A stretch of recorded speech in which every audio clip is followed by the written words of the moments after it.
جھٹکا لگا، وہ سیٹ سے نیچے جا گری، اس کا سر زور سے نیچے ٹکرایا تھا، اسے شدید تکلیف کا احساس ہو رہا تھا۔ وہ اپنی آنکھیں کھولنے کی کوشش کر رہی تھی لیکن سر میں ہونے والے درد کی وجہ سے وہ اپنی آنکھیں نہیں کھول پا رہی تھی۔ اس کے کراہنے کی آواز سن کر وہاب بٹ نے پیچھے کی طرف دیکھا جہاں وہ چھوٹی سی لڑکی درد کے مارے چیخ رہی تھی۔ اپنی بدصورت آواز میں چلانا بند کرو، تمہاری آواز میرے سر پر ہتھوڑے کی طرح بج رہی ہے۔ ایک مردانہ آواز جسے اس نے پہلے کبھی بھی نہیں سنا تھا، وہ سننے کے بعد اس نے اٹھنے کی کوشش کی لیکن بندھے ہوئے پاؤں اور ہاتھوں کی وجہ سے اٹھنا بھی مشکل ہو گیا تھا۔ اس نے پوچھا کہ میں کہاں پر ہوں اور تم کون ہو؟ تم مجھے کہاں لے کر جا رہے ہو؟ میں تمہیں کوئی بھی جواب دینے کا پابند نہیں ہوں، تھوڑی ہی دیر بعد تمہیں پتہ چل جائے گا کہ تم کہاں پر جا رہی ہو، بلکہ تھوڑی ہی دیر بعد تمہیں تمہاری اوقات کے بارے میں بھی اچھی طرح سے علم ہو جائے گا۔ مجھے چھوڑ دو ورنہ تمہارے ساتھ بہت ہی برا سلوک کیا جائے گا، ابھی تم میرے باپ کو نہیں جانتے۔ اس سے پہلے کہ وہ مزید کچھ کہتی وہاب بٹ اس کی بات سن کر ہنسنے لگا اور کہنے لگا، تمہارے باپ کو میں بہت اچھی طرح سے جانتا ہوں اور تمہارے باپ کی وجہ سے ہی تو تمہیں میں اپنے ساتھ لے کر جا رہا ہوں۔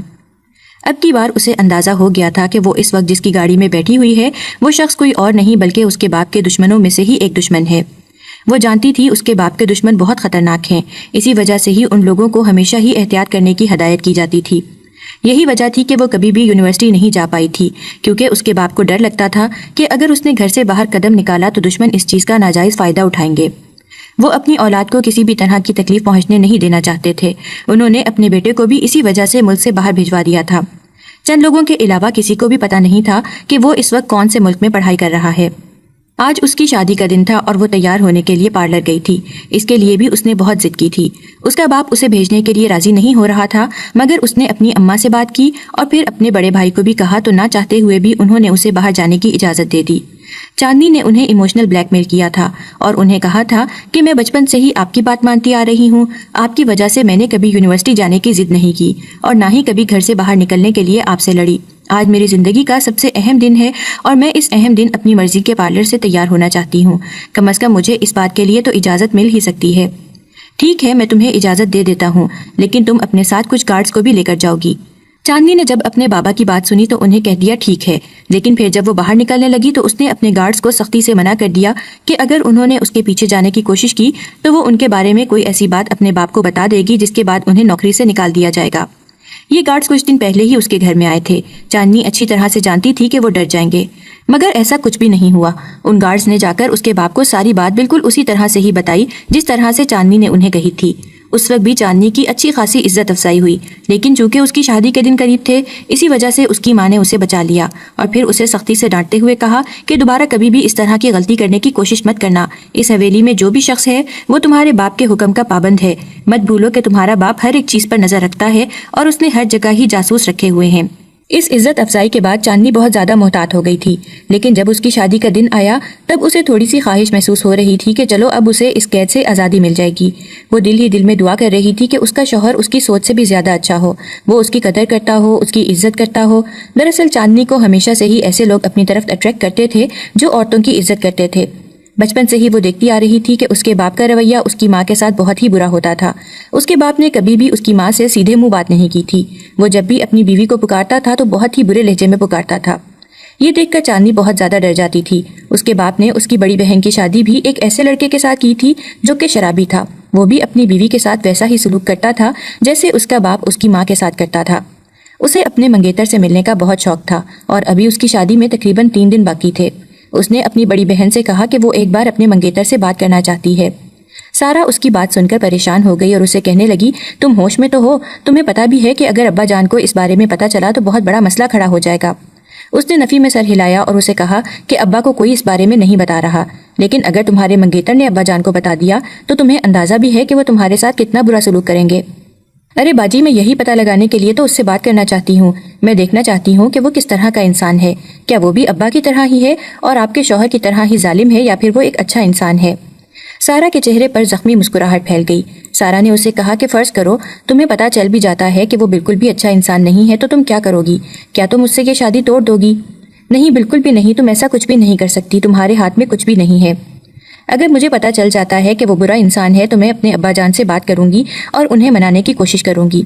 اب کہ سارا زور زور سے ہنسنے لگی جیسے اس کی اس بات کا مذاق بنا رہی ہو۔ پھر اس نے چاندنی کو بازوؤں سے پکڑا اور اسے جھنجھوڑتے ہوئے کہنے لگی، ہوش کی دنیا میں آ جاؤ، اس حویلی میں ایسا کچھ بھی نہیں ہوتا۔ اس حویلی میں لڑکیوں کی باتیں نہیں سنی جاتی، بلکہ لڑکیوں کے اوپر صرف اور صرف اپنی مرضیوں کو مسلط کیا جاتا ہے۔ اسی لیے مسلط کیا جاتا ہے کیونکہ لڑکیاں خاموشی سے سر جھکانے کے لیے تیار ہو جاتی ہیں۔ اگر آپ بہادری کا مظاہرہ کرتی اور اس وقت اس انسان سے شادی سے انکار کر دیتی تو شاید آج آپ کی زندگی بہت ہی مختلف ہوتی۔ بس کر جاؤ، خدا کے لیے بس کر جاؤ، بار بار اس وقت کو یاد نہ کرو، مجھے بہت تکلیف ہوتی ہے، سارا نے اونچی آواز میں چلاتے ہوئے کہا۔ چاندنی جذباتی ہو گئی اور کہنے لگی، نہیں کروں گی، بس میں بولتی رہوں گی، اس وقت تک بولتی رہوں گی جب تک آپ کے اندر ہمت نہیں پیدا ہو جاتی۔ تم میرے ماضی کے بارے میں کچھ بھی نہیں جانتی، بلکہ کوئی بھی میرے ماضی کے بارے میں کچھ نہیں جانتا۔ اس دن جو بات ہوئی تھی وہ میرے اور ابا جان کے درمیان ہوئی تھی۔ تمہیں کیا لگتا ہے کہ کیا میں نے اس رشتے سے انکار نہیں کیا تھا؟ کیا میں نے اپنے حق کے لیے آواز نہیں اٹھائی تھی؟ میں نے منع بھی کیا تھا اور آواز بھی اٹھائی تھی۔ اس دن میں ابا جان کو منع کرنے کے لیے ہی گئی تھی، لیکن پھر یہ کہہ کر وہ پھوٹ پھوٹ کر رونے لگی۔ چاندنی بہت زیادہ پریشان ہو گئی۔ وہ تیزی سے باجی کے پاس گئی اور ان سے معافی مانگتے ہوئے کہنے لگی، باجی اگر آپ کو میری بات سن کر تکلیف پہنچی ہے تو مجھے معاف کر دیں۔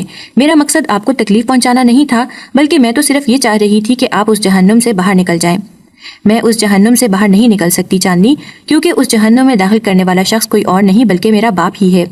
صرف میرا باپ ہے جو مجھے اس سب سے باہر نکال سکتا ہے، لیکن میرے باپ کی آنکھوں پر دولت کی پٹی بندھی ہوئی ہے۔ وہ صرف اور صرف مجھے اس وجہ سے اپنے شوہر کے ساتھ رہنے پر مجبور کرتے ہیں کیونکہ میرے شوہر نے ان کے ساتھ پارٹنرشپ کی ہوئی ہے۔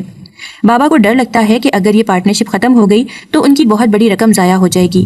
انہیں اپنی بیٹیوں سے محبت نہیں ہے، انہیں صرف اور صرف دولت سے محبت ہے۔ میں اس دن ابا جان کو منع کرنے کے لیے گئی تھی، لیکن ابا جان نے مجھے کہا تھا کہ اگر میں نے ان کی پسند سے شادی نہ کی تو وہ میری ارسلان سے شادی کروا دیں گے۔ چاندنی کا منہ حیرت سے کھلا کا کھلا رہ گیا، کیونکہ ارسلان ایک نوکر کا بیٹا تھا۔ یہ کیسے ہو سکتا ہے؟ ابا جان آپ کے ساتھ ایسا کیسے کر سکتے ہیں؟ ایسا ہو چکا ہے چاندنی، میں نہیں چاہتی کہ تمہارا نصیب بھی میری طرح کا ہی ہو، مگر میں تمہارے لیے دعا کے علاوہ اور کچھ بھی نہیں کر سکتی۔ یہ کہہ کر وہ خاموش ہو گئی اور کمرے سے باہر نکل گئی، جبکہ چاندنی کے ذہن میں کچھ سال پہلے کا واقعہ گھوم گیا جب یوں اچانک ہی اس کی بہن کے لیے رشتہ آ گیا تھا۔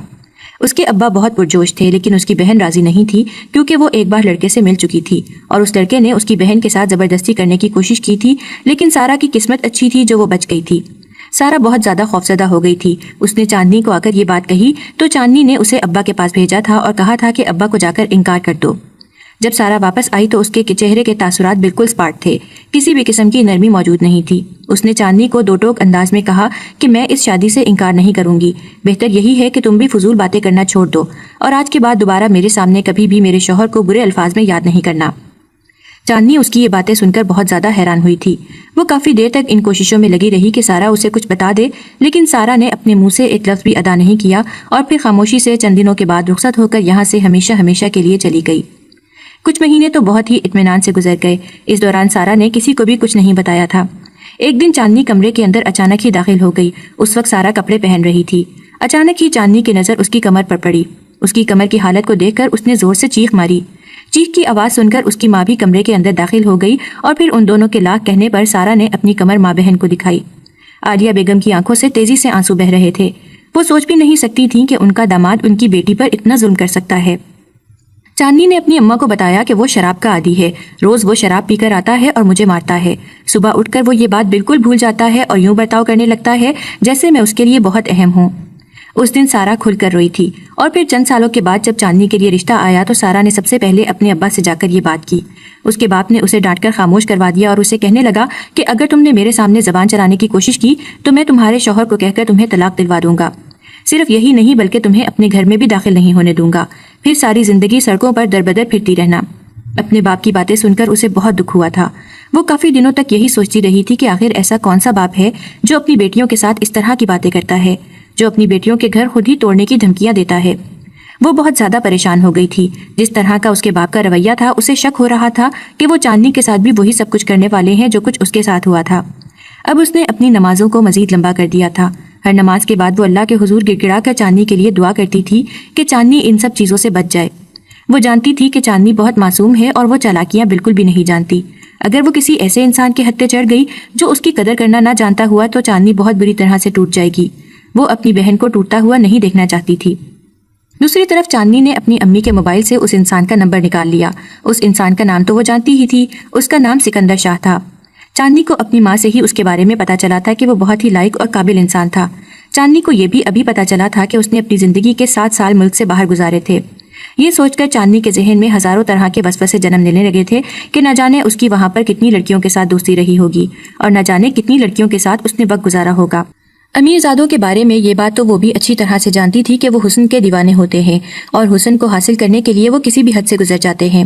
بلا شبہ وہ صرف ایک لڑکی سے شادی کرتے ہیں، لیکن اپنی بیوی کو کبھی بھی وہ لوگ وہ محبت نہیں دے پاتے جس محبت پر ان کی بیوی کا حق ہوتا ہے۔ ہمیشہ ہی اپنی بیوی کے حصے کی محبت وہ دوسری عورتوں میں بانٹتے پھرتے ہیں۔ وہ صرف اس وقت اپنی بیوی کے قریب آتے ہیں جب ان کے پاس کوئی دوسرا آپشن نہیں ہوتا۔ اسے اس طرح کے لوگوں سے بہت ہی خوف محسوس ہوتا تھا۔ وہ ہمیشہ اپنے رب سے یہ دعا کرتی تھی کہ اس کے نصیب میں کوئی ایسا انسان آئے جو نہ ہی بہت امیر ہو اور نہ ہی بہت غریب، بلکہ وہ متوسط گھرانے سے تعلق رکھتا ہو اور بس عورت کی عزت کرنا جانتا ہو۔ اسے عزت کے علاوہ اور کسی چیز کا لالچ نہیں تھا۔ جب اس نے اس انسان سے پہلی بار بات کی تو اسے بہت ہی اچھا محسوس ہوا تھا۔ وہ انسان اس کی سوچ سے بھی زیادہ اچھا تھا اور بہت ہی عزت کے ساتھ پیش آ رہا تھا۔ اس کی کسی بھی بات سے یہ اندازہ نہیں ہو رہا تھا کہ وہ مغرور ہے یا پھر وہ عورتوں کے ساتھ برا سلوک کرتا ہے۔ اس کی باتیں سن کر چاندنی کو بہت ہی خوشی محسوس ہوئی تھی۔ اس کے دل میں جو ڈر بیٹھا ہوا تھا وہ ڈر بھی دور ہو گیا تھا۔ سکندر شاہ نے اسے بتایا تھا کہ وہ اپنی مرضی سے چاندنی کے لیے رشتہ لایا ہے۔ دراصل 1 سال پہلے ہی چاندنی اپنے جاننے والے کی شادی پر گئی تھی۔ وہاں پر ہی سکندر شاہ نے اسے دیکھا اور اسے پسند کر لیا تھا۔ سکندر شاہ کو یہ معصوم چھوٹی سی لڑکی بہت اچھی لگی تھی جو اس وقت کالے رنگ کے فراک میں ملبوس آسمان سے اتری ہوئی کوئی پری لگ رہی تھی۔ وہ وہاں پر موجود سب لڑکیوں میں نمایاں تھی۔ سکندر کو ہمیشہ سے ہی ایسی بیوی چاہیے تھی جو اس کے ساتھ قدم سے قدم ملا کر چل سکے اور جس کے ساتھ چلتے ہوئے سکندر شاہ کو ذرا بھی شرمندگی نہ ہو۔ سکندر شاہ حسن کو بہت اہمیت دیتا تھا اور حسن کی بہت قدر کرتا تھا۔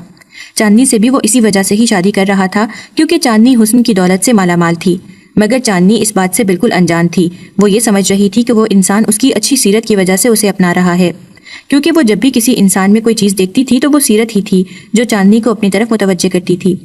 شادی کے دن اس کے باپ نے اپنے وعدے کے مطابق اسے پارلر بھیج دیا، لیکن اچانک ہی اس کا موبائل بجا۔ اس نے نمبر دیکھا تو ایک انجان نمبر تھا۔ اس نے کال اٹھا لی اور اس سے کسی نے باہر آنے کے لیے کہا اور اسے یہ بھی کہا کہ آپ کا ایک پارسل آیا ہوا ہے۔ چاندنی ٹھہری صدا کی بے وقوف لڑکی، نہ اس نے کچھ سوچا نہ سمجھا اور تیزی سے پارلر کے دروازے سے باہر نکل گئی۔ ابھی اس نے صرف ایک قدم ہی باہر نکالا تھا کہ کسی نے اس کا ہاتھ کھینچ کر اسے پورا کا پورا باہر نکال دیا۔ جب اس کی نظر دائیں جانے پڑے بے ہوش گارڈ پر پڑی تو اس کی رہی سہی ہمت بھی ختم ہو گئی۔ اسے شدت سے کچھ غلط ہونے کا احساس ہوا۔ وہ سر اٹھا کر دیکھنا چاہتی تھی لیکن اس سے پہلے ہی کسی نے اس کی ناک پر رومال رکھ کر اسے بے ہوش کر دیا۔ اب جب اسے ہوش آیا تھا تو وہ گاڑی میں نیچے گری ہوئی تھی۔ وہاب بٹ بہت غصے سے اس لڑکی کی طرف دیکھ رہا تھا جو اس کے سب سے بڑے دشمن کی بیٹی تھی۔ چاندنی نے جب یہ دیکھا کہ وہ اس پر روب نہیں جما پا رہی تو چاندنی نے اس کی منتیں کرنا شروع کر دیں اور اسے کہنے لگی، خدا کے لیے مجھے چھوڑ دو، خدا کے لیے مجھے جانے دو، ورنہ میرے باپ کو بہت زیادہ شرمندگی ہوگی۔ آج میری شادی کا دن ہے اور میں اپنی شادی کے دن وہاں پر موجود نہ ہوئی تو پورے زمانے کے سامنے میرے باپ کی بے عزتی ہو جائے گی۔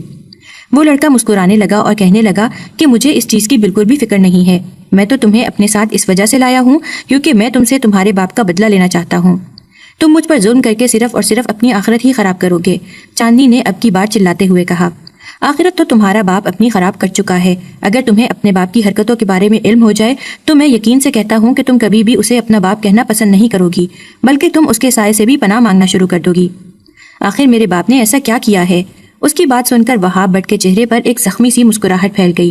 اس نے چاندنی کو کہا کہ بہت جلد ہی تمہیں اس بارے میں بتا دوں گا کہ تمہارے باپ نے کیا کیا ہے، فی الحال خاموشی سے بیٹھی رہو۔ وہ چھوٹی سی تنگ جگہ تھی جس کے اندر چاندنی پھنسی ہوئی تھی۔ چاندنی نے وہاب بٹ کو کہا کہ اس وقت مجھے بہت تکلیف کا احساس ہو رہا ہے، کم از کم مجھے سیٹ کے اوپر تو بٹھا دو۔ نہ چاہتے ہوئے بھی وہاب بٹ نے گاڑی روک دی۔ وہ تیزی سے پیچھے گیا اور چاندنی کو نیچے سے اٹھایا۔ چاندنی کے چہرے سے جیسے ہی بال ہٹے وہاب بٹ ایک لمحے کے لیے اپنی نظر پلٹنا ہی بھول گیا۔ وہ لڑکی بلا کی خوبصورت تھی اور اس میں بہت کشش بھی تھی۔ آج سے پہلے اس نے اس قدر خوبصورت لڑکی پہلے کبھی بھی نہیں دیکھی تھی۔ چاندنی نے جب اپنے چہرے پر اس کی نظروں کی تپش کو محسوس کیا تو وہ کنفیوز ہونے لگی۔ آج سے پہلے اسے کبھی بھی کسی لڑکے نے اس طرح سے نہیں دیکھا تھا، بلکہ وہ آج تک کبھی کسی لڑکے کے اتنے قریب گئی بھی نہیں تھی۔ اس کا دل تیزی سے دھڑک رہا تھا، اسے شدت سے کچھ غلط ہونے کا احساس ہونے لگا۔ اسی لمحے وہاب کا فون بجا اور وہ جلدی سے فون کی طرف متوجہ ہو گیا۔ چاندنی کو اس نے پچھلی سیٹ پر بٹھایا اور دروازے کو لاک کر کے دوبارہ سے آگے بڑھ گیا۔ یار وہاب جلدی کرو، ہمارے پاس زیادہ وقت نہیں ہے۔ تقریباً 1 گھنٹے کے بعد چاندنی کے گھر والے اسے لینے کے لیے پارلر چلے جائیں گے۔ دراصل چاندنی 3 گھنٹوں کا وقت لے کر پارلر آئی تھی۔ اسے وہاں سے اٹھانے کے بعد وہاب نے پارلر کے اونر کو کال کی تھی جو اس کے ایک دوست کا ہی بھائی تھا۔ اس نے جب اسے صورتحال کے بارے میں بتایا تو اس انسان نے وہاب کو تسلی دی اور کہنے لگا کہ فکر مت کرو، ہم چاندنی کے گھر والوں کو بتا دیں گے کہ اسے تیار کرنے میں کم از کم 4 گھنٹے لگیں گے۔ ویسے بھی ابھی آپ کے پاس 1 گھنٹہ موجود ہے، 1 گھنٹے کے اندر آپ اسے نکاح کر کے واپس یہاں پر چھوڑ کر جا سکتے ہیں۔ وہاب بٹ نے صرف اور صرف اس سے نکاح کرنا تھا تاکہ اس کے باپ کو سب لوگوں کی نظروں کے سامنے گرا سکے۔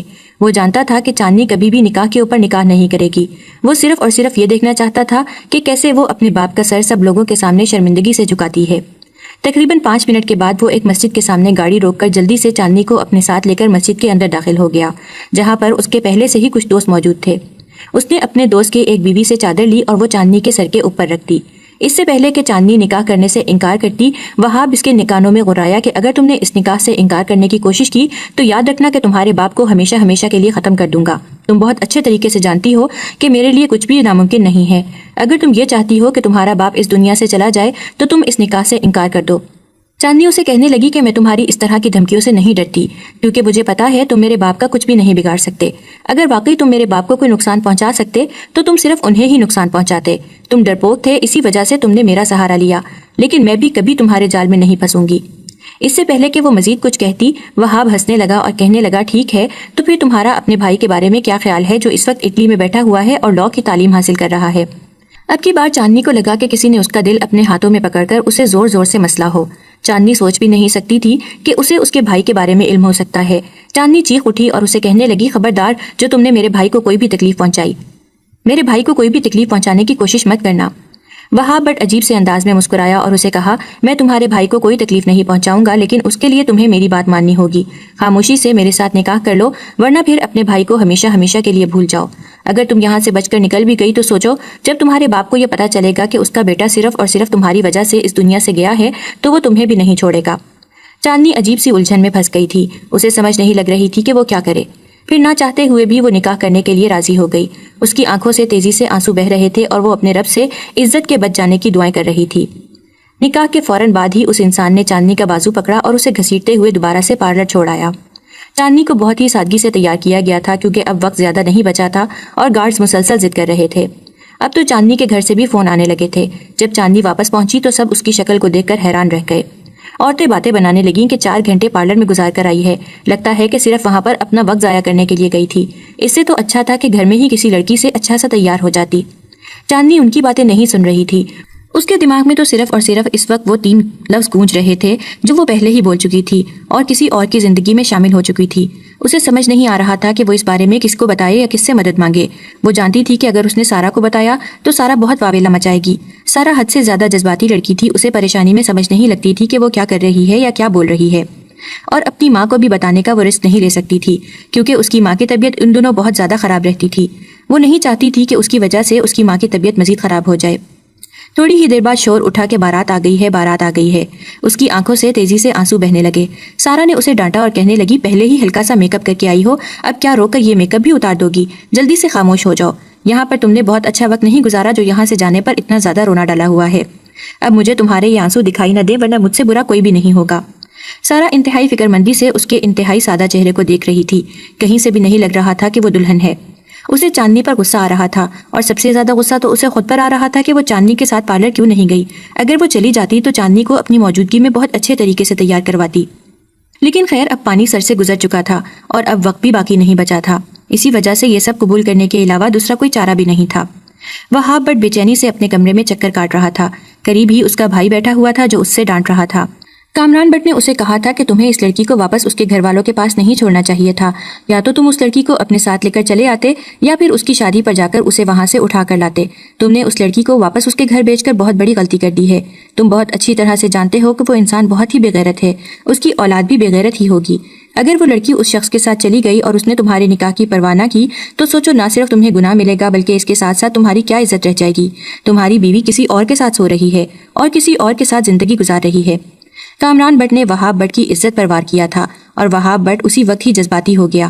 اس نے فیصلہ کیا تھا کہ اب وہ اس کی شادی پر جائے گا اور اس کا ہاتھ پکڑ کر وہاں سے لائے گا، چونکہ اس کے پاس نکاح نامہ بھی موجود تھا۔ اس وجہ سے اسے یقین تھا کہ کوئی بھی اسے نہیں روک پائے گا۔ یہ اچھا طریقہ تھا، بلکہ یہ بہترین تھا کہ وہ سب کے سامنے جا کر اس انسان کا منہ کالا کرتا۔ چاندنی کو سٹیج پر جا کر بٹھا دیا گیا۔ تھوڑی ہی دیر بعد ان کا نکاح شروع ہو جانا تھا۔ مولوی ابھی تک نہیں آیا تھا۔ سکندر شاہ بہت ہی شوق سے اپنی بیوی کے چہرے کو دیکھ رہا تھا۔ وہ سوچ بھی نہیں سکتا تھا کہ اس کی بیوی سادگی میں بھی اس قدر غضب ڈھائے گی۔ وہ تھوڑا سا چاندنی کی طرف جھکا اور اسے کہنے لگا، تم اس سادہ سے حلیے میں بھی بہت خوبصورت لگ رہی ہو، لیکن اگر تم دلہن کی طرح تیار ہو جاتی تو مجھے زیادہ اچھا لگتا۔ چلو کوئی بات نہیں، تمہیں اگر ایسے پسند ہے تو ایسے ہی صحیح۔ اس کی باتیں اور اس کا لہجہ سن کر چاندنی کی آنکھوں میں آنسو آ گئے۔ وہ بہت دھیمے لہجے میں بات کر رہا تھا اور چاندنی کو اس کی اہمیت کا احساس دلا رہا تھا۔ وہ چاندنی کو یہ بتا رہا تھا کہ چاندنی کی مرضی اس کے لیے بہت زیادہ اہمیت رکھتی ہے اور وہ ہمیشہ ہی چاندنی کو اس کی مرضی سے زندگی گزارنے کا حق دے گا۔ چاندنی بھی تو یہی خواہش کرتی تھی کہ اس کا شوہر اس کی قدر کرتا ہو۔ تھوڑی دیر تک وہاں پر خاموشی چھائی رہی اور سکندر شاہ دوبارہ سے اس کی طرف جھکا اور بولا، میں بہت زیادہ بے چین ہوں، تمہیں اپنی زندگی میں شامل کرنے کے لیے میں نے بہت کوششیں کی ہیں اور تم مجھے بڑی محنت کے بعد ہی حاصل ہوئی ہو، ورنہ تمہارے ابا جان تو تمہیں میرے حوالے کرنے کے لیے راضی ہی نہیں ہو رہے تھے۔ چاندنی خواہش کر رہی تھی کہ وہ خاموش ہو جائے، کیونکہ وہ جانتی تھی کہ اگر وہ اسی طرح کی ہی باتیں کرتا رہا تو چاندنی صبر کا دامن چھوڑ دے گی اور وہیں بیٹھ کر پھوٹ پھوٹ کر رونے لگے گی۔ اس کے گلے میں آنسوؤں کا گولا اٹکا ہوا تھا جس کی وجہ سے وہ کچھ بھی نہیں کہہ پا رہی تھی، نہ ہی وہ اس کی آنکھوں میں دیکھ پا رہی تھی۔ اچانک ہی سکندر شاہ بولا، شکر ہے مولوی آ گیا ہے۔ وہ بچوں کی طرح ایکسائٹڈ ہو رہا تھا۔ اب کی بار چاندنی نے تکلیف کے مارے اپنی آنکھیں بند کر لی۔ اس سے پہلے کہ مولوی نکاح شروع کرتا وہاں پر ہلچل مچ گئی۔ چند لوگ تیزی سے اس ہال کے اندر داخل ہوئے۔ چاندنی نے جب نظر اٹھا کر دیکھا تو ایک لمحے کے لیے نظر پلٹنا ہی بھول گئی۔ یہاں پر کوئی اور نہیں بلکہ وہاب بٹ تھا جس نے تھوڑی ہی دیر پہلے چاندنی سے نکاح کیا تھا۔ دلاور خان نے جب وہاب بٹ کو وہاں پر دیکھا تو اس کے ماتھے پر بل پڑ گئے۔ وہ تیزی سے اس کے پاس گئے اور اسے کہنے لگے، یہ کیا طریقہ ہے، اب تم یہاں پر کیوں آئے ہو؟ وہاب بٹ ان کی بات سن کر مسکرانے لگا اور کہنے لگا کہ میں اپنی بیوی کو لینے کے لیے یہاں پر آیا ہوں۔ اب کی بار چاندنی کو لگا کہ اس کے جسم سے روح نکل جائے گی۔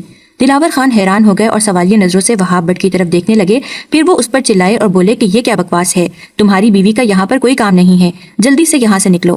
انہوں نے اپنے گارڈز کو آواز دی لیکن وہاب بٹ کے ساتھ آئے ہوئے آدمیوں نے ان کے گارڈز کو بھی اپنے قابو میں کر لیا۔ وہاب 2 قدم اٹھا کر ان کے سامنے جا کر کھڑا ہو گیا اور انہیں کہنے لگا، دلاور صاحب مجھے ایک بات بار بار کہنے کی عادت نہیں ہے اور اس بارے میں آپ بہت اچھے طریقے سے جانتے ہیں، جلدی سے میری بیوی میرے حوالے کر دیں۔ وہاب نے ایک نظر اٹھا کر سٹیج کی طرف دیکھا جہاں پر وہ لڑکی انتہائی خوفزدہ نظروں سے وہاب کی طرف ہی دیکھ رہی تھی۔ وہاب کو بہت غصہ آ رہا تھا۔ وہ سوچ بھی نہیں سکتا تھا کہ یہ لڑکی یوں دوبارہ نکاح کرنے کے لیے تیار ہو جائے گی۔ دلاور نے جب اس کی نظروں کے تعاقب میں دیکھا تو انہیں شدت سے کچھ غلط ہونے کا احساس ہوا۔ انہوں نے وہاب کو پیچھے کی طرف دھکا دیا تو وہاب نے اپنی جیب سے ایک نکاح نامہ نکالا اور ان کی نظروں کے سامنے لہرانے لگا۔ دلاور جیسے جیسے وہ نکاح نامہ پڑھتے گئے ویسے ویسے انہیں لگتا گیا کہ ان کے وجود سے جان نکل رہی ہے۔ بے یقینی کے مارے ان کا برا حال تھا۔ وہ سوچ بھی نہیں سکتے تھے کہ ان کی بیٹی ان کے ساتھ یہ سب کچھ کر سکتی ہے۔ وہاب تیزی سے آگے بڑھ گیا۔ اس نے چاندنی کا ہاتھ پکڑا اور اس کے کانوں میں سرگوشی کرتے ہوئے بولا، اگر تم نے اس وقت میرا ساتھ نہیں دیا تو پھر سوچ لینا تمہارے بھائی کا جو حال ہوگا اس کی ذمہ داری صرف اور صرف تمہاری ہی ہوگی۔ چاندنی کا پورا وجود خوف سے لرزنے لگا اور پھر جب دلاور خان نے اس سے اس نکاح کے بارے میں پوچھا تو اس نے نہ چاہتے ہوئے بھی اس بات کی تصدیق کر دی کہ اس نے یہ نکاح اپنی مرضی سے کیا ہے۔ دلاور خان اسے مارنے کے لیے آگے بڑھے تو وہاب ان کے سامنے جا کر کھڑا ہو گیا اور ان کا ہاتھ پکڑتے ہوئے کہنے لگا، اب یہ میری بیوی ہے اور میں کسی کو بھی یہ اجازت نہیں دوں گا کہ وہ میری بیوی پر ہاتھ اٹھائے۔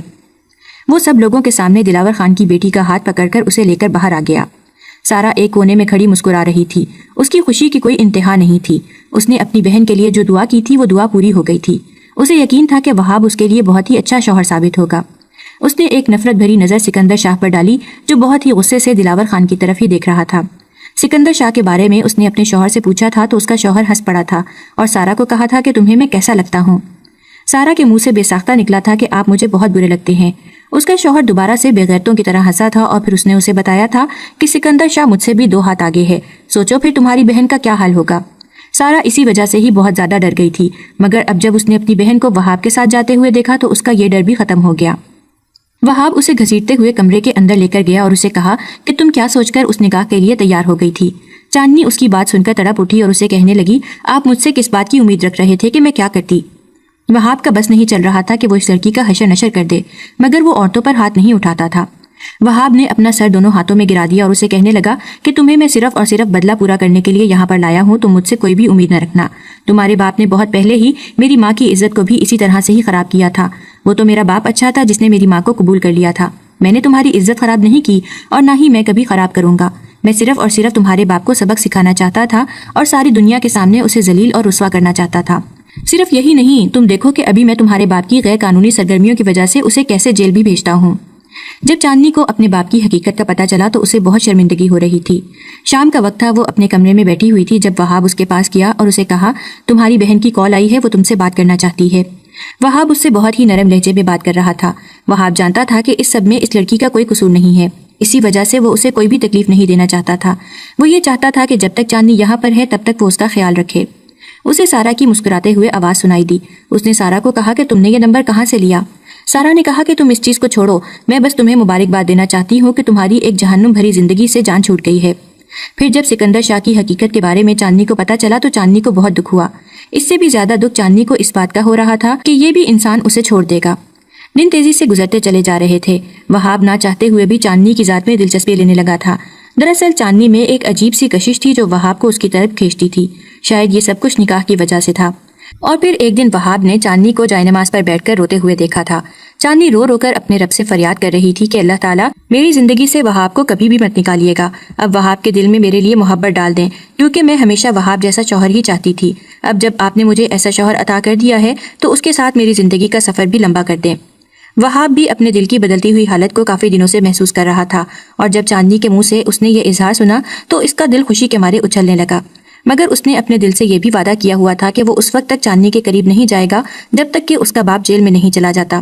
وہ مسلسل 1 مہینے سے اس کے خلاف ثبوت تلاش کر رہا تھا۔ تقریباً 1 مہینے کے بعد اسے کچھ ایسی ویڈیوز ملی جس میں دلاور خان نے اپنے ظلم و ستم کا اعتراف کیا ہوا تھا۔ دراصل یہ ویڈیو اسی کے دوسرے دشمن نے بنائی تھی۔ وہاب نے وہ ویڈیو اپنے ایک پولیس دوست کو دی۔